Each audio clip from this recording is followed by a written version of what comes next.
पिछले 17 महीने से मैं अपनी ज़िंदगी में जो चीज़ मिस कर रहा था, स्कूलों में जाना, बच्चों से इंटरेक्ट करना, उनके साथ बैठना, हंसना, बोलना, टीचर्स के साथ में बात करना, समझना, फिर एजुकेशन के सपने देखना, वो मैं अपनी ज़िंदगी में मिस कर रहा था। बच्चे तो भगवान का रूप होते हैं और वाकई भगवान ही हैं। तो सुबह सुबह अपने भगवान से जाके मिल लो। तो आज मैं अपने भगवान से मिल लिया आके। मैं वहाँ यही प्रार्थना करता था कि मुझे भले ही इन लोगों ने जेल में डाल दिया है, इनकी मंशा भले ही इस एजुकेशन क्रांति को रोकने की हो, लेकिन ये रुके ना। मौजूदा एलजी साहब से और एलजी साहब के जो मुखिया हैं, इन सब से लोकतंत्र की, संविधान की, इस सब की अपेक्षा करना मुझे लगता है बेईमानी हो चुका है। इनसे केवल और केवल तानाशाही की अपेक्षा की जा सकती है। पिछले 17 महीने से मैं अपनी ज़िंदगी में जो चीज़ मिस कर रहा था, स्कूलों में जाना, बच्चों से इंटरेक्ट करना, उनके साथ बैठना, हंसना, बोलना, टीचर्स के साथ में बात करना, समझना, फिर एजुकेशन के सपने देखना, वो मैं अपनी ज़िंदगी में मिस कर रहा था, स्कूल में जाना। तो आज मुझे बहुत खुशी है कि भगवान ने मुझे फिर से मौका दिया और मैं वापस स्कूलों में आया हूँ, बच्चों के बीच में आया हूँ। मैं बहुत बार वहाँ ये सोचता रहा कि बच्चे तो भगवान का रूप होते हैं और वाकई भगवान ही हैं। तो सुबह सुबह अपने भगवान से जाके मिल लो। तो आज मैं अपने भगवान से मिल लिया आके, मुझे बड़ा अच्छा लगा। और मैं एजुकेशन मिनिस्टर आतिशी जी के साथ आया और मुझे बहुत खुशी है कि पिछले 17 महीने में दिल्ली सरकार में एजुकेशन का जो काम चल रहा था पहले से, उसको और गति दी है।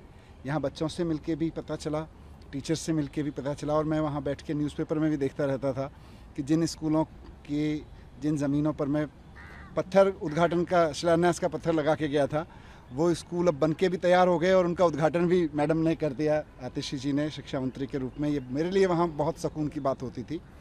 और अब मैं आके आतिशी जी से डिस्कस किया तो मुझे और अच्छा लगा ये जान के कि इस दौरान 20 नए स्कूल और स्कूल बिल्डिंग्स शुरू हो गए।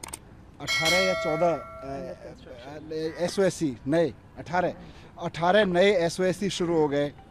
एक नया स्पोर्ट्स स्कूल अपने आप में एक इंडिया में यूनिक तरीके का स्पोर्ट्स स्कूल शुरू हो गया। वहाँ बच्चे स्पोर्ट्स की पढ़ाई कर रहे हैं। जो हमारा arm forces preparatory school Kejriwal ji के मार्गदर्शन में बना था, उनके सपने के अनुसार कि हमारे बच्चे देशभक्त बच्चे निकलें और वो आर्मी में जाएं, आर्म फोर्सेस में जाके सेवा करें।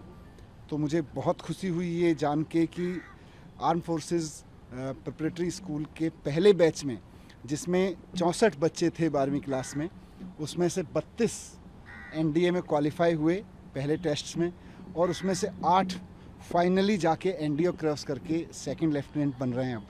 तो 64 बच्चों में के पहले बैच में, 64 बच्चों के पहले बैच में से 8 बच्चे दिल्ली के सरकारी स्कूल से सीधे जाके एनडीए क्रॉस करके सेकंड लेफ्टिनेंट बन रहे हैं। आई थिंक इतना तो देश के किसी स्कूल से अब तक नहीं होगा, किसी एक स्कूल से। तो ये सारा काम एजुकेशन में हुआ और मैं वहाँ यही प्रार्थना करता था कि मुझे भले ही इन लोगों ने जेल में डाल दिया है, इनकी मंशा भले ही इस एजुकेशन क्रांति को रोकने की हो, लेकिन ये रुके ना। मेरी भगवान से यही प्रार्थना रहती थी कि बाकी सब चीज़ें चाहे रुकें, आगे बढ़ें, कैसे हों, उसके लिए लड़ते रहेंगे, लेकिन भगवान ये एजुकेशन की जो रिवॉल्यूशन शुरू हुई थी, शिक्षा की क्रांति, ये ना रुके। और ये रुकी नहीं। ये यहाँ के भी मैं देख रहा हूँ, मेरे लिए पर्सनली बहुत एनर्जाइजिंग है सारी चीज़ें। लेकिन बीच बीच में मैं अखबारों में देखता रहता था, खबरों में पढ़ता रहता था कि शिक्षा क्रांति रुकी नहीं है, बल्कि बहुत तेज़ी से आगे बढ़ रही है दिल्ली की। सर, आप रिहाई से ज़्यादा भावुक मुझे बच्चों के साथ दिखे अंदर। बिल्कुल, मैंने कहा ना कि बच्चे तो भगवान का रूप होते हैं। और मैं 8-9 साल जब शिक्षा मंत्री के रूप में काम किया तो मेरा धर्म, मेरा कर्म बच्चों से मिलना, बच्चों को समझना, बच्चों के साथ जीना और इन बच्चों को ही देश के लिए तैयार करना, यही था।